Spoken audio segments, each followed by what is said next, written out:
you are not able to focus.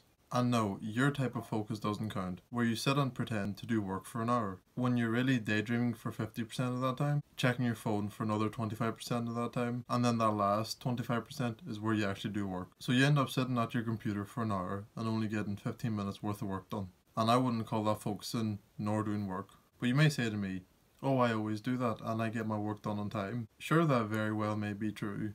But would it not be better to spend 1 hour doing work and actually get an hour's worth of work done? And after that hour, you can go and relax by watching brain-numbing videos on YouTube or mindlessly scrolling through social media. And no, just because it works doesn't mean it can't be improved.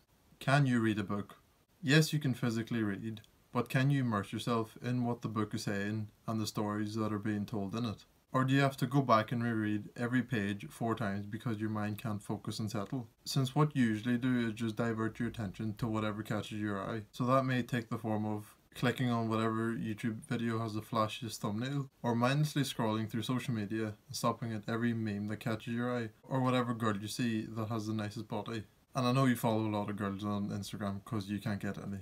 Or can you even hold a conversation with your friends or loved ones without your mind wandering, thinking about the shitty movie you watched last night? Or the series on Netflix that you're watching that you'd rather be watching right now instead of talking to them? And what actually makes it harder to focus on things like work, conversations and reading is a phenomenon where a person doesn't comprehend how much better their life would be without the bad habit or a good habit taking its place. The way they see their life without that bad habit is that their life will be the same except with the pleasure of the bad habit. And so because they don't want to give up the pleasure of doing the bad habit, they will continue doing it, which can turn into a very vicious cycle. What all of this comes down to is your brain just being overstimulated. It's so overstimulated to the point where you can't even sit quietly and be bored without wanting to do something. And exactly what you're needing is a dopamine detox. And to explain dopamine, it is basically the reward chemical in your brain, and so it makes us feel excited when we feel it, which then encourages us to repeat the action that we did to get the dopamine in the first place. And every single action you could think of gives you some level of dopamine.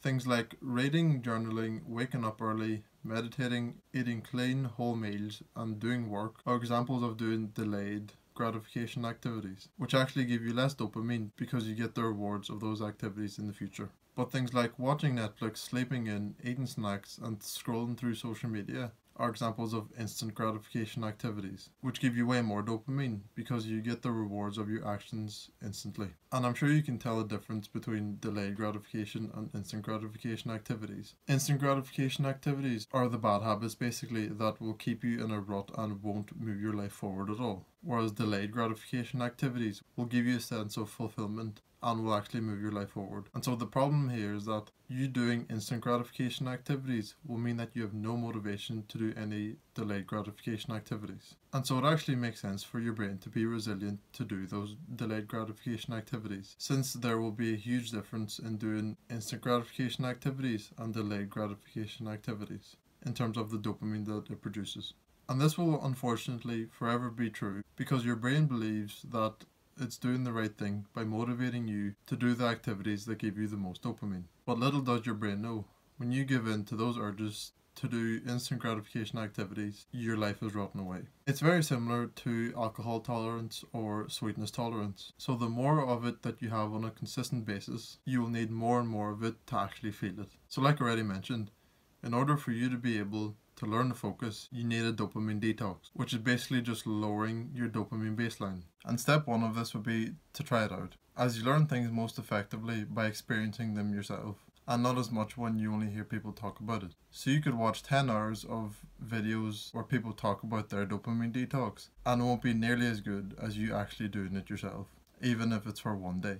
And so step 2 would then be to start on simulating your brain. So stop snacking and make yourself bored. Literally sit and stare at your wall and think about what you start to feel. Within the first minute, you will nearly certainly be tempted to pick up and look at your phone, even if you know that no new notifications popped up. But be good to yourself, have discipline, and sit there for 10 minutes and think about how many more low dopamine, delayed gratification activities you would happily do now. This works because your brain is overstimulated and is used to getting a constant stream of dopamine to it. So when you decide to sit and do nothing for 10 minutes, your brain basically gets desperate and will lower the amount of dopamine that it needs to be stimulated. And because you are chronically overstimulated, you will still need quite a high level of dopamine for your brain to be stimulated, but it will be lower than before you sat and did nothing for 10 minutes. And the level at which you need to be stimulated will keep getting lower and lower the further you get into your dopamine detox. So now you may be able to watch a self-improvement video instead of watching the things that you usually watch. So things like gaming videos and TikTok compilations. But me, for example, someone who